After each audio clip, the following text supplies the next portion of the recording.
Selamat pagi, perkenalkan saya Novi Puspitasari dari PGSD 01 dengan NPM 24540023. Hari ini saya akan membahas suatu masalah yang terjadi di pendidikan dasar di Indonesia, yaitu kurangnya fasilitas pendidikan di sekolah dasar. Ini bukan hanya masalah lokal, tetapi masalah nasional yang dapat mempengaruhi masa depan generasi muda. Pendidikan dasar merupakan fondasi utama bagi pembangunan sumber daya manusia. Tanpa fondasi yang kokoh, sulit bagi kita untuk membangun masa depan yang gemilang. Sayangnya, masih banyak sekolah dasar di Indonesia, terutama di daerah terpencil, yang berjuang dengan keterbatasan fasilitas. Mari kita identifikasi permasalahan yang ada. Kualitas pendidikan sangat dipengaruhi oleh ketersediaan fasilitas yang memadai. Namun, kenyataannya banyak sekolah kita yang masih menghadapi masalah ruang kelas yang tidak layak, minimnya buku pelajaran, dan sanitasi yang buruk. Ini bukan hanya tentang kenyamanan, tetapi tentang hak setiap anak untuk belajar dalam lingkungan yang kondusif. Ironisnya, kondisi ini menyebabkan menurunnya minat orang tua untuk menyekolahkan anaknya di sekolah negeri, yang pada akhirnya berdampak pada kualitas pendidikan secara menyeluruh. Hal ini sangat memperhatikan. Oleh karena itu, kita perlu menjawab beberapa pertanyaan penting, seperti mengapa kondisi ini terjadi, apa dampak yang ditimbulkan, dan yang terpenting, langkah-langkah apa yang dapat kita ambil untuk mengatasi permasalahan ini. Ada beragam faktor yang berkontribusi terhadap masalah ini. Salah satu yang paling mendasar adalah keterbatasan anggaran. Anggaran pendidikan seringkali tidak mencakupi, terutama di daerah-daerah terpencil. Akibatnya, sekolah-sekolah ini kesulitan untuk melakukan perbaikan gedung, pengadaan buku, atau menyediakan fasilitas sanitasi yang layak. Kemudian terdapat kesenjangan yang signifikan antara fasilitas pendidikan di perkotaan dan pedesaan. Sekolah-sekolah di perkotaan cenderung memiliki fasilitas yang lebih baik. Dan di dalam beberapa kasus, pemerintah daerah kurang memberikan prioritas pada sektor pendidikan yang dapat disebabkan oleh faktor politik atau ekonomi.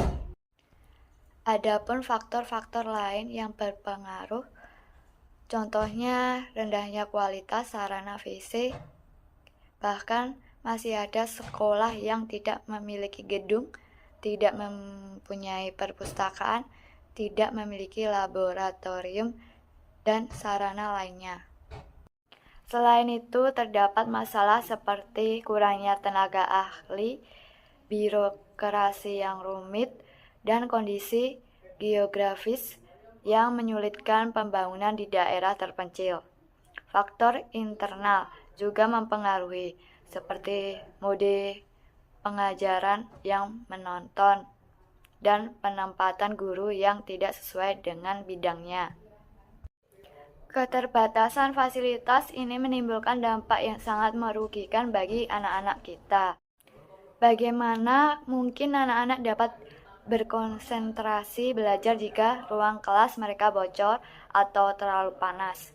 Bagaimana mereka dapat mempelajari sains tanpa ada laboratorium?